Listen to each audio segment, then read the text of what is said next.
Wow, it's really 2023, huh? Well, I guess we'll be looking forward to this happening in the future. Oh man, also a good start already. So, it's been a hot minute since I have done a regular commentary video with gameplay in the background, but I personally felt like it was very fitting for the subject of this video because of how reoccurring it is. So if you guys have ever been on Twitter recently, you would know that there's an upcoming horror game that's getting released on Steam soon called Garten of Banban. It's another one of those kindergarten-centered horror games where something terrifying happens as you're following through this kindergarten or school or whatever, kind of like other similar horror games of nature like Five Nights at Freddy's, Baldi, Poppy Playtime, even that one Roblox horror piggy game. Oh, okay.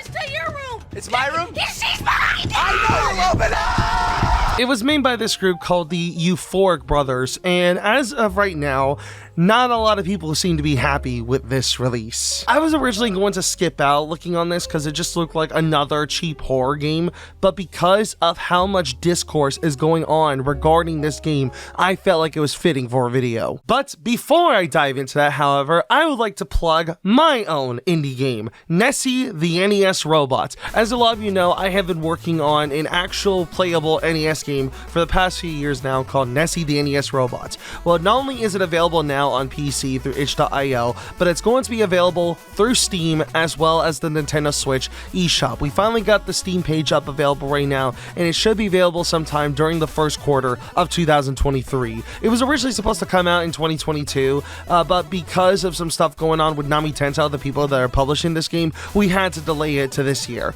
So it should be out in a few months. If you want to go wishlist it right now, the Steam page will be available in the description below. So with that cheap plug out of the way, let's discuss Garten of Banban. So the main issue that people are having right now on Twitter regarding Garten of Banban is that it's very similar looking compared to other games that we've had in the past, like Five Nights at Freddy's, Poppy Playtime, Baldi, etc. And people are also furious about the fact that it is very similar in terms of its history compared to other games, how they all come from these indie artists, and then these games all of a sudden blow up because they're horror based and that they all look the same. It has a very similar history and background and all of that. Even on the Steam page for this game, despite the fact that it's getting positive reviews from some people, people are just constantly spamming the game with not recommendeds, and all of these not recommendeds seem to be coming from the fact that the discourse regarding this game has just started. Because of this, I decided to look a little bit further into Euphoric Brothers to see if there's anything scummy going on here, to see if they really are a money laundering scheme on Steam, or a money laundering Steam in this case.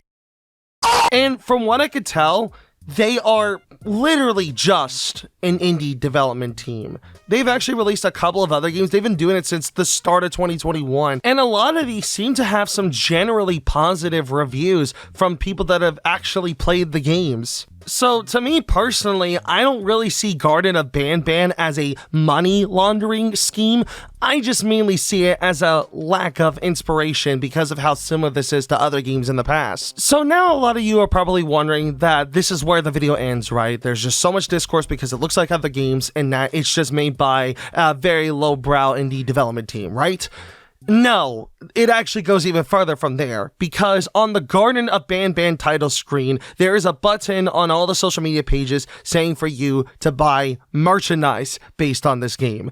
And that right there pissed off a lot of people on Twitter. There's so many quote retweets in regards to this button, and that right there is what's causing people to call it a money laundering scheme, despite the game being available for free.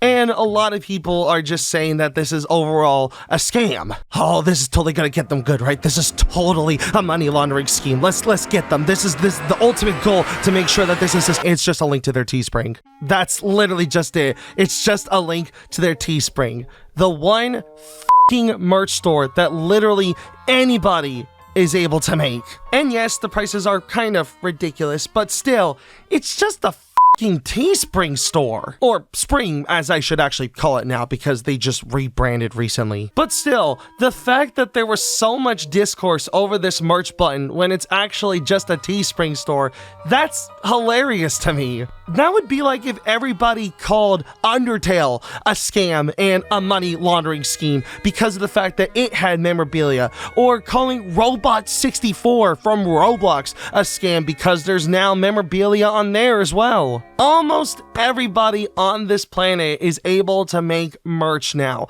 There's nothing interesting going on regarding that. One person even made a very lofty review regarding the fact that there was a merch store there. Let me just read it out for you. I know where this is going. It all starts with the merch button in the menu. Merch for a 30-minute experience that barely introduces, let alone develops, any of its characters in the material already provided. Where have I seen that before?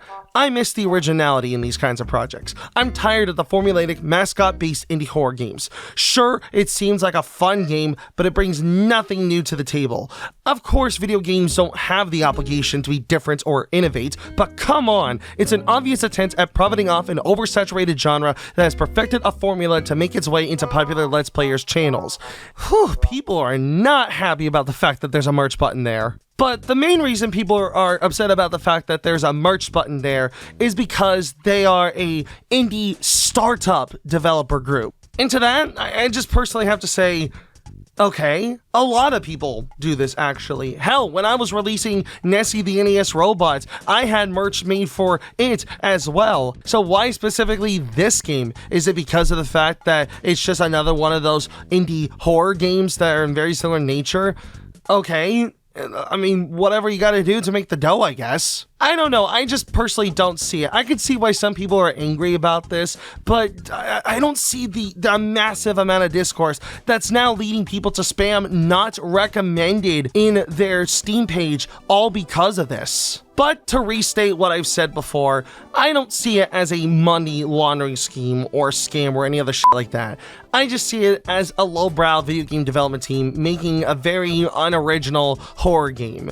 And there's nothing else to add to that. They're not a scam, they're just pretty bad at making horror games. That's just all I gotta say. But I want to hear what you think. What are your thoughts on Garten of Banban, and what are your thoughts regarding all of the discourse? Tell me all of that in the comments below. And if you have any other suggestions as to what I should discuss next, and if you have any fan art that you want to submit to me, you can submit them all via Twitter, Discord, and in the comment section below. And if you did enjoy this video, then be sure to hit the like button, and if you're new, the subscribe button, and the notification bell, so that way you'll be notified whenever I upload a video. Anyways, thank you guys so much for watching, and I'll see you in the next video. Bye! Five Nights at Freddy's. That's where I wanna be. Five Nights at Freddy's.